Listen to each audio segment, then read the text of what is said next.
2025ರಂದು ಗಂಗಾವತಿ ನಗರದ ಪಂಪಾನಗರ ರಸ್ತೆ ಕೊಟ್ಟೂರೇಶ್ವರ ಕಾಲೇಜು ಹತ್ತಿರ ನೂತನ ಫಿಸಿಯೋಥೆರಪಿ ಕ್ಲಿನಿಕ್ ಮೀರ್ ಇಬ್ರಾಹಿಂ ಕಾಜಿ ಸಾಬ್ ಇವರ ಸುಪುತ್ರಿಯ ದವಾಖಾನೆ HR ಶ್ರೀನಾಥ್ ಧಣಿಯವರು ರಿಬ್ಬನ್ ಕಟ್ ಮಾಡುವ ಮುಖಾಂತರ ನೂತನ ಕ್ಲಿನಿಕ್ ಉದ್ಘಾಟನೆ ಮಾಡಿ ಪ್ರಗತಿ ಯಶಸ್ಸು ಸಾಗಲಿ ಎಂದು ಆಶಿಸುತ್ತೇನೆ ಎಂದು ಮೀರ್ ಇಬ್ರಾಹಿಂ ಕಾಜಿ ಸಾಬ್ ಇವರನ್ನು ತಿಳಿಸುತ್ತಾ ಈ ಸಂದರ್ಭದಲ್ಲಿ ಖಾಜಿ ಸಾಬ್ ಇವರ ಆಪ್ತ ಮಿತ್ರರು ಕಿಷ್ಕಿಂಧ ನ್ಯೂಸ್ ಸಂಪಾದಕರು ಸೈಯದ್ ಅಲಿ ಅಜರ್ ಅನ್ಸಾರಿ, ಸೈಯದ್ ನಾಜಿಮ್ ಅಯೂಬ್ ಖಾನ್, ಶಬ್ಬೀರ್ ಬರ್ನಿ, ಅನ್ವರ್ ಮನಿಯಾರ್, ಶ್ರೀನಾಥ್ ಧಣಿ ಅಭಿಮಾನಿ ಬಳಗ ಉಪಸ್ಥಿತರಿದ್ದರು.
ಪ್ರಸಿದ್ಧ ಕಾಜಿ ಮನಿತನ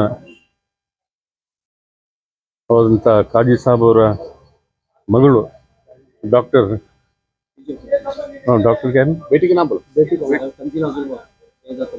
ಸೈಯದಾ ತಂಜಿಲಾ ಫಿಸಿಯೋಥೆರಪಿ ಇವತ್ತು ಗಂಗಾವತಿಯಲ್ಲಿ ಪ್ರಾರಂಭ ಮಾಡಿದ್ದು, ಹಾಸ್ಪಿಟಲನ್ನು ಪ್ರಾರಂಭ ಮಾಡಿದ್ದು ಭಾಳ ಮೊದಲನೇ ಫಿಸಿಯೋಥೆರಪಿ ಹಾಸ್ಪಿಟ್ಲ್ ಇದು ಭಾಳ ಗಂಗಾವತಿ ಜನರಿಗೆ ಒಂದು ವರವಾಗಿ ಇವ ಒಂದು ಹಾಸ್ಪಿಟ್ಲ್ ಓಪನ್ ಆಗಿದೆ. ಇದು ಎಲ್ಲರೂ ಉಪಯೋಗ ಮಾಡ್ಕೊಬೇಕು. ಯಾಕಂದರೆ ಇವತ್ತು ಭಾಳ ಮಂದಿ ಗಂಗಾವತಿಯಲ್ಲಿ ವಯಸ್ಸಾಗಿರ್ತಕ್ಕಂಥವ್ರು ಇವತ್ತು ಆಕ್ಸಿಡೆಂಟ್ ಆಗಿರ್ತಕ್ಕಂಥವ್ರು ಅವರು ಫಿಸಿಯೋಥೆರಪಿ ಮುಖಾಂತರ ಅವರು ಗುಣಮುಖ ಆಗ್ತಕ್ಕಂಥ ಒಂದು ಇತಿಹಾಸ ಇದೆ. ಇವತ್ತು ಭಾಳಷ್ಟು ಗಂಗಾವತಿ ಜನರು ಹುಬ್ಳಿ, ಬ್ಯಾಂಗ್ಳೂರು ಆ ಪ್ರದೇಶದಲ್ಲಿ ಹೋಗಿ ಫಿಸಿಯೋಥೆರಪಿ ಅನ್ನು ಮಾಡ್ಕೊತಿದ್ದರು. ಆದರೆ ಇವತ್ತು ಗಂಗಾವತಿಯಲ್ಲಿ ಒಂದು ಒಳ್ಳೆ ಹಾಸ್ಪಿಟ್ಲನ್ನು ನಮ್ಮ ಡಾಕ್ಟರ್ ಸೈದಾ ಅವರು ಮಾಡಿರ್ತಕ್ಕಂಥದ್ದು ಭಾಳ ಸಂತೋಷ ಸುದ್ದಿ. ಇವತ್ತು ಅವರ ಕುಟುಂಬಕ್ಕೆ, ಯಾಕಂದರೆ ಅವ್ರದ್ದೇ ಆದಂಥ ಒಂದು ಒಳ್ಳೆಯ ಇತಿಹಾಸ ಇರ್ತಕ್ಕಂಥ ಕುಟುಂಬ. ಅವ್ರದ್ದು ಹಿಂದಿನ ದೊಡ್ಡ ಕಾಜಿ ಸಾಹೇಬರು, ಈಗಿನ ಕಾಜಿ ಸಾಹೇಬರಾಗಲಿ, ಇವರೆಲ್ಲ ಭಾಳಷ್ಟು ಸಮಾಜ ಸೇವೆ ಮತ್ತು ನಮ್ಮ ಫ್ಯಾಮ್ಲಿಗೆ ಭಾಳ ಹತ್ತಿರ ಇರ್ತಕ್ಕಂಥವ್ರು. ಅದರಿಂದ ಅವ್ರಿಗೆಲ್ಲ ಅವರಿಗೆ ಯಶಸ್ವಿ ಕೊಡಲಿ ಅಂತೇಳಿ ಆ ದೇವರಲ್ಲಿ ಪ್ರಾರ್ಥನೆ ಮಾಡ್ತಾರೆ. अस्सलामुअलैकुम वरहमतुल्लाहि वबरकातुहू। मैं सैयदा तंजिला जुलबाब हाजी मीर इब्राहिम अली की बेटी हूँ। आज चारशुमे के दिन हमारा फिजियोथेरेपी क्लिनिक स्टार्ट हुआ है सरोजमा गर्ल्स कॉलेज पंपानगर रोड की तरफ। ये औरतों की तकलीफ़ों को मद्देनज़र रखते हुए शुरू किया गया है। आप इसका बहुत अच्छे से इस्तेमाल करिए, क्योंकि आजकल बहुत ज़्यादा घुटने में दर्द, कमर दर्द, पैर दर्द और शोल्डर दर्द बहुत हो रहा है, फ्रोज़न शोल्डर, जिसकी वजह से काम करने के लिए बहुत तकलीफ़ हो रहा है और इसके लिए फिजियोथेरेपी बहुत ज़्यादा ज़रूरी है। तो उम्मीद करती हूँ कि आप physiotherapy clinic, impact physiotherapy clinic ज़रूर विज़िट करेंगे। शुक्रिया।